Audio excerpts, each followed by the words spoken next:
Welcome to the Michigan Golfer Show. Join us each week as we explore the people, the places, and the events that shape our great game.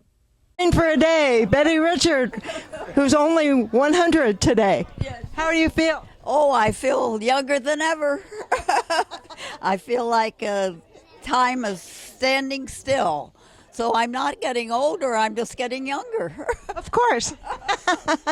And it's so wonderful to see lots of your family here. Oh, it is. Having the family here mixed with so many friends from all different walks of life that I enjoyed working with through Ann Arbor.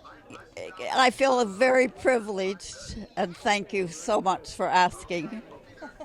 Well, it's fun to be here, and also we have to mention that you were very instrumental in setting up the Michigan Golf Hall of Fame. And then, of course, they let you in. You're a member.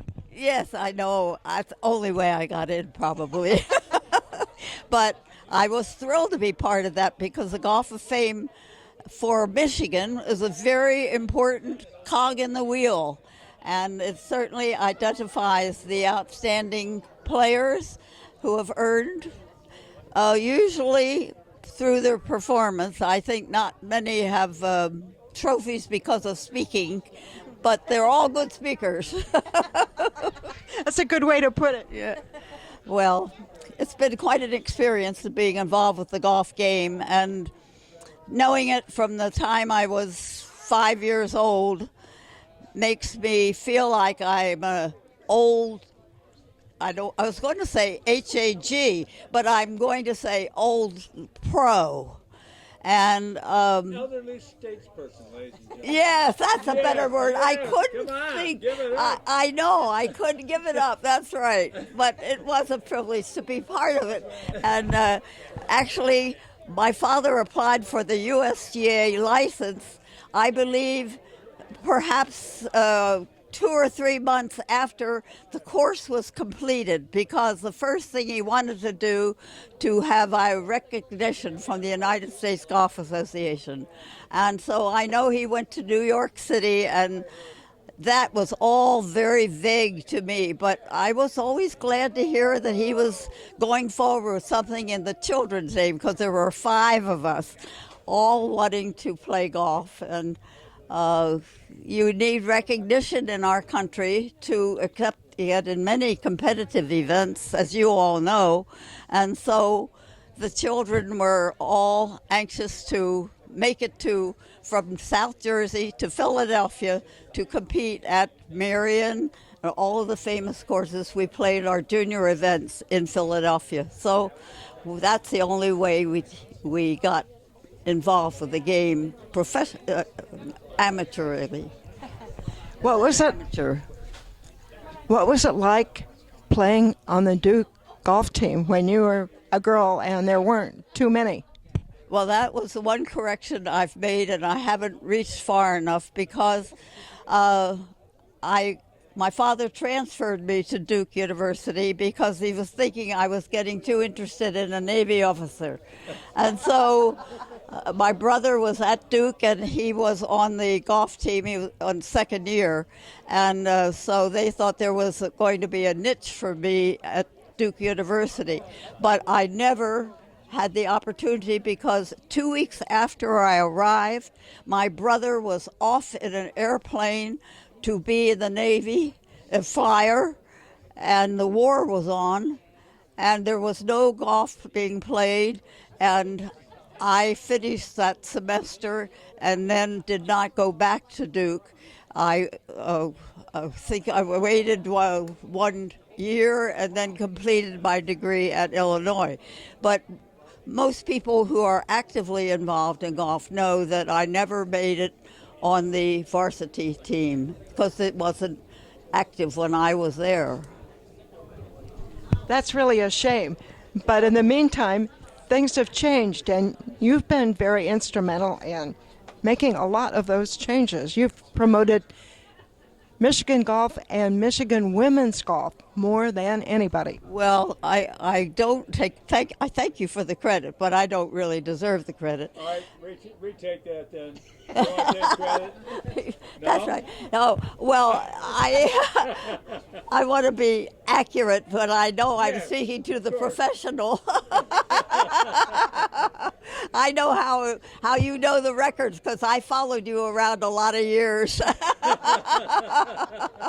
And you're no amateur. You're a top pro star interviewer. I have heard you make some of your interviews, and I thought, oh, to think that he had the nerve to ask that question, and you come always on. got the This right can't be that answers. Stupid. You know what I mean? Were you the one that voted against me for the Hall of Fame? No, no, Oh, I'm yeah, not. I'm still looking for her. Oh, well, I'll go home and look now. Oh, are you serious? Are you joking? Now you're really getting into my corner. Yeah. It's a fair assumption that he's joking. Yes. Well, certainly you have a reputation that follows you everywhere. Well, So you must speak the truth, the whole truth, and nothing but the truth. yes. So help me God. What a party! This is a great party. So, any passing words for the next generation? Oh, I think seeing this generation grow as they are, I have great hopes for the future. But it will take leadership on the parents' part. They cannot do it alone easily. And most of us like to do things easily. We need pushes. I don't know anybody really that hasn't made it by stepping along with help from somebody. So for these young people, I always tell them, I think little Tommy told me, I thought he was only 10, but he's 11. I think he told me 12. He said, correct me, Nana. But they are there to learn. And I saw him the other evening. We had a dinner party, and I saw him. He wouldn't want me to tell this. There's nobody here. But he got the little waste broom and the little bucket, and he was sweeping all around the kitchen, and they had help there. And I thought, well, good for him. He's learning the right way.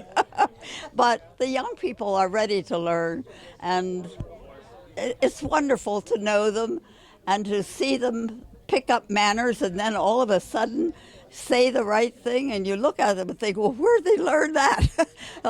But I'm encouraged by the young people, and I think golf-wise, we've got the world by the tail.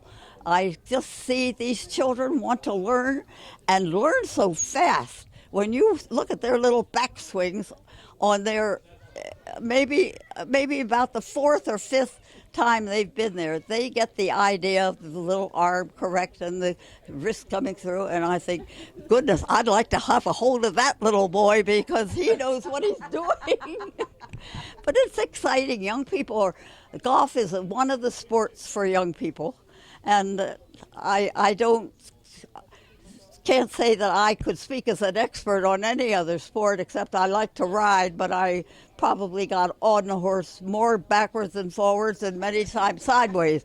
But the thing is, I think it's so easy for a child to learn to play golf. They only need a few sticks and they've got the game.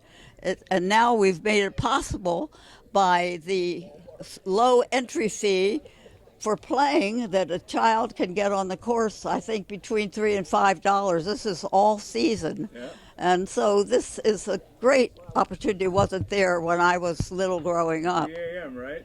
Yes, GAM.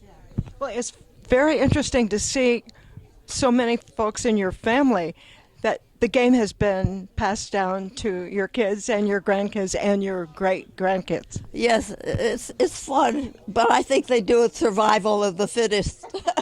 I think, as it was for us, we were out on this big golf course with our big home, and the biggest barn in South Jersey was on our property, and that's all we had. And so we had to either climb through the barn or up in the attic of the house, or there weren't people around unless they were playing golf. So we didn't think we had it so great. All right, let's give it up here, everybody. Betty, Richart, 100 years old today.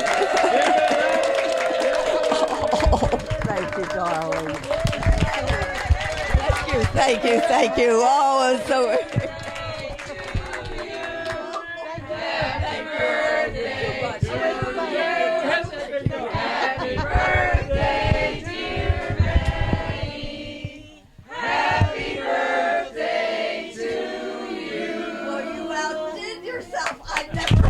such music. Oh, beautiful. Thank you for the thrill. Oh, thank you very much. Thank you.